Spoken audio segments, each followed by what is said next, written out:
Hi all, this is Priyadashni working as an assistant professor in the Department of Artificial Intelligence and Data Science. Today we are going to look into the topic Convolution Neural Networks, which serves as an important and fascinating part in the field of computer vision. So here we are going to understand what is convolution operation, that is, which serves as a mathematical engine of how does a computer sees. So we are going to cover what is convolution operation, what is kernel, filter, and the mechanism that is involved in convolution operation. So this convolution operation makes a computer see like how a human understand by the shapes or the patterns the human sees. So the same thing the neural network also does to see the image. Let me ask you a question. What can you observe from the given figure? So it may be a cat, a car, a human, is it not? So a human can recognize this image using the shapes or the patterns. So using shapes and objects, the human recognize what is being observed in the image. Whereas when you take computers, how does a computer see? So computer process these image as the numerical values. So when you take images, it might be a grayscale as 0 to 1, or it can be a colored RGB image which has height, width and the channel size. So RGB represents the basic primary representation. So what is our challenge here is how are we going to turn this numbers, the raw numbers into the meaningful edges and textures. So here is what a convolution operation plays a major role. Now let's define what is CNN. So when you take the definition of convolution neural network, it is an advanced version of what is artificial neural network, that is ANN, which is specifically designed for grid-like data sets or the grid-like matrix data sets, that is it might be an image or video. So when we talk about CNN, it is mainly designed for your image data set or for audios or for videos. So the first layer in the convolution neural network is the convolution layer. So this convolution layer works as a primary tool for feature extraction.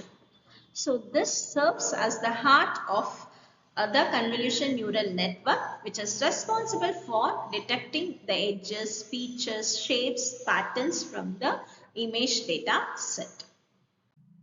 So the key terminologies that are present inside the convolution layer is a filter or the kernel. So the filter or kernel is your learnable parameter. So it is a small matrix, might be 3 cross 3, which works or acts as a feature detector. The next terminology or the building block of convolution operation is your stride. So this stride is nothing but the amount of movement that or the number of pixels that the filter shifts at each iteration. It can be stride 1, stride 2 or stride 3. So the next block is feature map. So after this convolution operation, from the input layer, the image dataset is passed to the convolution layer, and the output of this convolution layer is, or the resultant of this convolution layer is your feature map.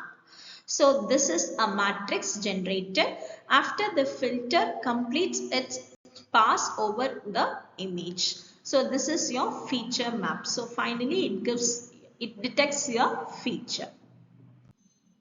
So when you look into this thing, you can able to identify the architecture of your CNN.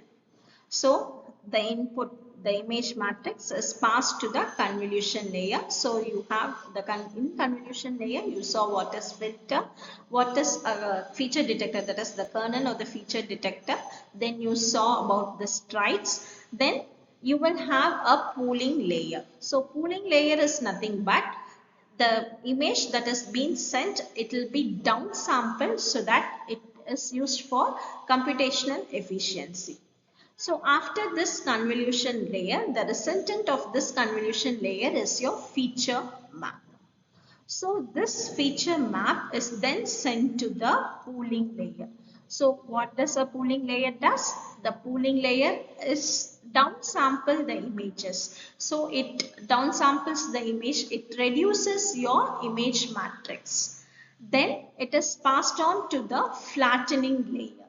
So the flattening layer flattens as 1 cross 1 matrix, and this matrix is taken as the input to your neural network. So each flattened matrix is served as an input layer to the neural network. So this is called a fully connected layer. Fully connected is nothing but each and every neuron of the previous layer and the present layer are connected. So this is called fully connected. So the output of this fully connected layer is called your classification. So from the image, what did you classify is comes under your fully connected layer. This result is then passed into your softmax activation function. So this softmax activation function is used for multimodal classification, wherein it gives the probability distribution. Based on the probabilistic distribution, the image is classified and the output is being predicted. Thank you.